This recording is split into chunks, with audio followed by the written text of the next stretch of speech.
नासलेलं दूध फेकून न देता त्यापासून आज मस्त आपण भन्नाट चवीचा कलाकंद बनवणार आहोत।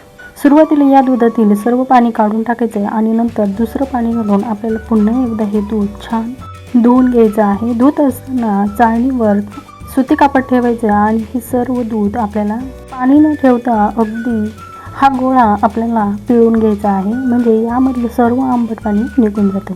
सुती कापडातला हा पनीरचा गोळा आपल्याला चाळणीच्या साहाय्याने बारीक करून घ्यायचा आहे।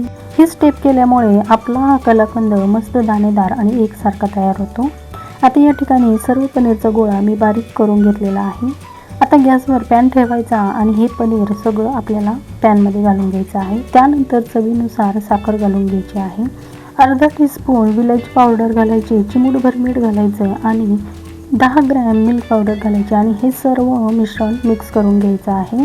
हे मिश्रण आपल्याला हलवत असताना गॅसची फ्लेम अगदी लो ठेवायची, अजिबात कुठेही वाढवायची नाही। अगदी लो फ्लेमवर हे 5 मिनिटांमध्ये मिश्रण छान घट्टसर होतं। ज्यावेळेस हे मिश्रण आपलं पॅन सोडतं त्यावेळेस समजून घ्यायचं मिश्रण आपलं तयार आहे। आता घरामध्ये बऱ्याच वेळा मुलांच्या शाळेचे डबे असतात, त्यामध्ये हे मिश्रण आपल्याला घालून घ्यायचं आहे आणि एकसारखं सेट करायचं आहे।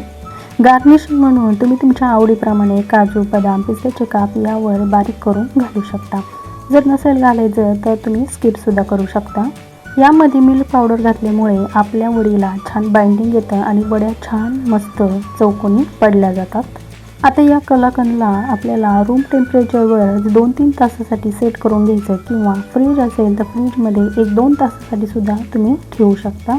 आता 1-2 तासानंतर तुम्ही पाहू शकता आपल्या या कलाकंदच्या मस्त अशा वड्या पडल्या जातात। अजिबात या डब्याला कुठेही ही वडी चिकटली जात नाही, मस्त चौकोनी वड्या तयार होतात। बऱ्याच वेळा दूध नसले की आपण फेकून देतो, पण असं दूध फेकून न देता चविष्ट अशा कलाकंदच्या वड्या नक्की करून पहा। चवीला सुद्धा अगदी अप्रतिम होतात।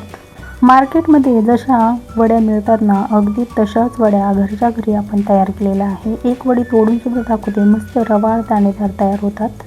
व्हिडिओ आवडला असेल तर नक्की एक लाईक करा। पुन्हा भेटू, तोपर्यंत धन्यवाद।